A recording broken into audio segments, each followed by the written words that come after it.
From MTN News, you're watching Montana This Morning.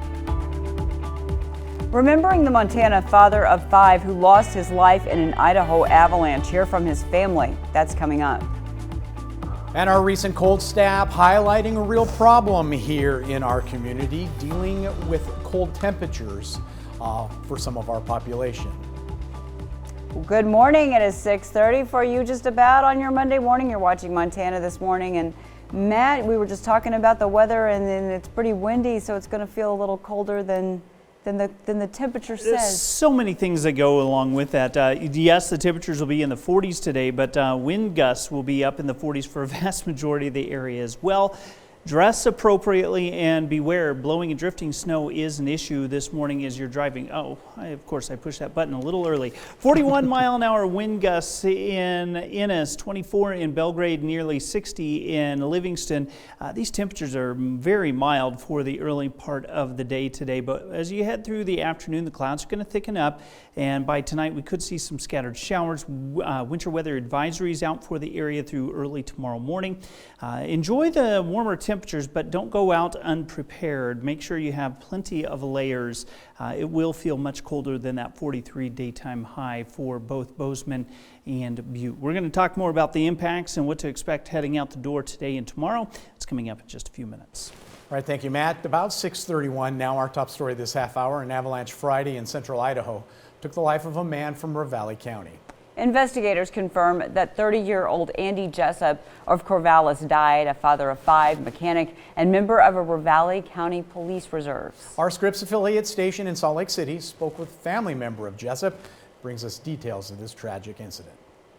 There's just that feeling of not really fully, not understanding fully that he's dead. A family and community in shock after losing a beloved husband, father, friend, and neighbor. Andy was an amazing person. He had the funniest sense of humor. 30-year-old Andy Jessup of Corvallis, Montana died Friday after he triggered an avalanche while snowmobiling in an area known as Smiley Creek in Idaho's Sawtooth National Forest. According to an initial report from the Sawtooth Avalanche Center, Jessup deployed his avalanche airbag after the slide triggered, which kept him above the surface. He was carried roughly 600 feet down the mountain and died from blunt force trauma after colliding with a tree. Jessup's sister-in-law, Camilla Peterson, who lives in Sanpete County, describes him as an avid outdoorsman and experienced snowmobiler. He knew what he was doing. He lived and breathed snowmobiling. Any spare minute he had, he would go up and he would be snowmobiling. Jessup met his wife Heather in Utah. She grew up in Gunnison. They married in 2012 and moved to Montana a few years ago. That's where he worked as a mechanic and volunteered as a reserve sheriff's deputy on the weekends. Peterson says he lived a life in service to others. One of the most giving and thoughtful people I've ever known. Always willing to drop whatever he was doing to lend a helping hand. He has done so much for hundreds and hundreds of people without ever expecting anything in return. Avalanche conditions across the Intermountain West continue to be dangerous after a dry start to the season and heavy snowfall in the last few weeks. The Sawtooth Avalanche Center posted this video Friday detailing the snow conditions at the site of the accident. What we're finding is about more than 3 feet of snow that failed on a melt freeze crust with a thin layer of facets on it. Jessup is survived by his wife and 5 children, as well as family in Montana and Utah. A GoFundMe page set up for the Jessup family has raised more than $55,000 in the last day. Peterson says they are overwhelmed by the love and support. It's been really beautiful to see how much love people had for Andy and his family. The Sawtooth Avalanche Center will release a full accident report in the coming days. And if you want to help the Jessup family, we will link you over to their GoFundMe page at fox13now.com. In Salt Lake City, Diego Romo, Fox 13 News, Utah.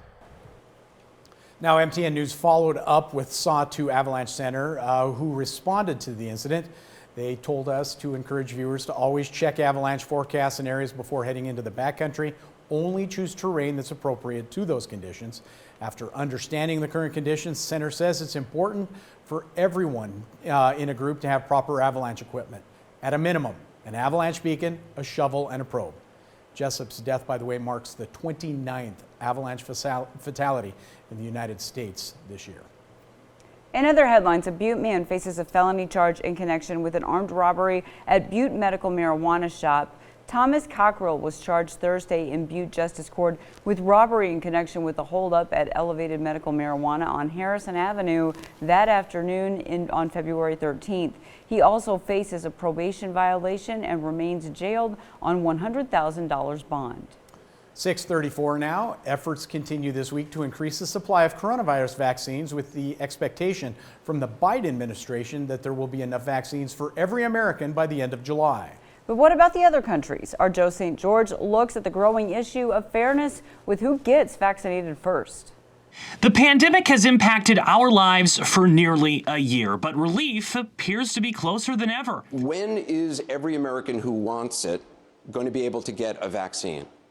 By the end of July of this year. Currently, 1.6 million vaccine doses are being administered each day in our country. The United States produces 10 to 15 million each week, but the vaccine supply is expected to increase even more soon. The expectation is that 4.5 million doses will be available each day in the coming months. Of course, having the vaccine supply is very different than actually getting shots in the arms. The U.S. continues to struggle with the administration of the vaccine, but the country's problems pale in comparison to an emerging global issue. Over 100 countries worldwide haven't received the vaccine at all, and that has the potential to impact the U.S.'s progress, not to mention that international trip you've been waiting to plan. According to the United Nations, 130 countries haven't received a single dose of the vaccine. 10 countries have administered 75% of the global supply. The United States is one of those 10 countries. This is what the head of the United Nations, Antonio Guterres, said last week. We must ensure that everybody everywhere can be vaccinated as soon as possible. Yet progress on vaccinations has been widely uneven and unfair. President Biden, for his part, has pledged $2 billion more in recent days to an international campaign to boost vaccine distribution. But to some degree, his hands are tied, many believing the president needs to focus on our country's supply before he can devote greater attention to the global community. In Washington, I'm Joe St. George. Well, early this month, we saw life-threatening cold temperatures to the area, an extra tough situation for people who are homeless. And now, while the temperatures have since improved, MTN's Gabby Crevitt tells us how that cold snap is highlighting a major community need during this COVID-19 pandemic. We've seen cold, dangerous temperatures across the entire country over the last few weeks, including here in Montana, a historic cold snap. So what does that mean for people in Bozeman experiencing homelessness, and what resources are out there for them in case the cold weather returns? Homelessness isn't easy in good weather. When you compound that with a pandemic and a brutal cold snap, our people experiencing homelessness are really going through a tough time. Brian Geyer is the housing director with the HRDC. He says the warming center is seeing nearly twice as many clients this year than last year at this time. Last year, on a nightly basis between our Bozeman and Livingston facilities, we would see between 55 and 60 folks accessing our services. Right now, we are seeing on a nightly basis anywhere between 90 and 95 people. Geyer says the pandemic is no doubt one of the main reasons why there's an increased demand in the warming center services. COVID has really laid bare a lot of the problems that were already persistent in our community and made it much more difficult for people on the bottom end of the income spectrum. And last week, during those sub-zero days, clients staying at the shelter had even fewer options during the day. The warming center is open from 7 p.m. to 7 a.m., and locations like the Salvation Army and library, where clients often visit during the day, are closed to the public due to COVID-19 restrictions. Either they're out in the cold being exposed to these brutal temperatures, or they're going from business to business and trying to lay low and stay warm for as long as they can until they're kind of shuffled along. Reporting in Bozeman, Gabby Crevitt, MTN News. Now, Gabby tells us HRDC says its Griffin Village site will offer year-round shelter with plenty of space for clients on those cold days. Construction on that site will begin later this year. Well, volunteers at the Montana Raptor Conservation Center in Bozeman say a young bald eagle is recovering after some people passing by found him laying face down in the snow. Take a look here. Volunteers say the eagle was found near Shepherd, unable to stand, hold his head up, and was totally unresponsive. Blood tests done at the Conservation Center found high levels of lead in his system. Volunteers say a vet from All West Vet was called to try to hydrate him, and he was left overnight with his chances seemingly low. Then on Sunday, volunteers say they found him standing. That was just 24 hours in. We'll have more details on this recovery later today. Great job. That's amazing. Continue doing well. We hope the very best for him. More on that coming up tonight at 5:30. So good vibes to that eagle. Good stuff. And that team. Well, coming up here on Montana This Morning, so do you think you have a little Neanderthal DNA in you? I don't know how to answer that. Don't answer too quickly. It could be a good thing right now. Find out why after the break. Meantime, let's check in with Tony DeCopel to see what's coming up at 7 o'clock. You were never in question, buddy. Good morning. Ahead on CBS This Morning, America nears a once unthinkable number of 500,000 COVID fatalities. Dr. Anthony Fauci joins us to discuss this sobering milestone and when he thinks we'll get back to a normal way of life. Also, some jobless Californians say they were victims of unemployment fraud and cannot access money they need to get by. We'll look at whether the bank distributing the funds investigated their fraud claims properly.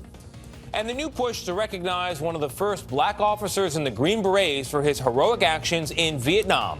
It comes more than 5 decades after his Medal of Honor nomination mysteriously went missing. All that coming up at 7.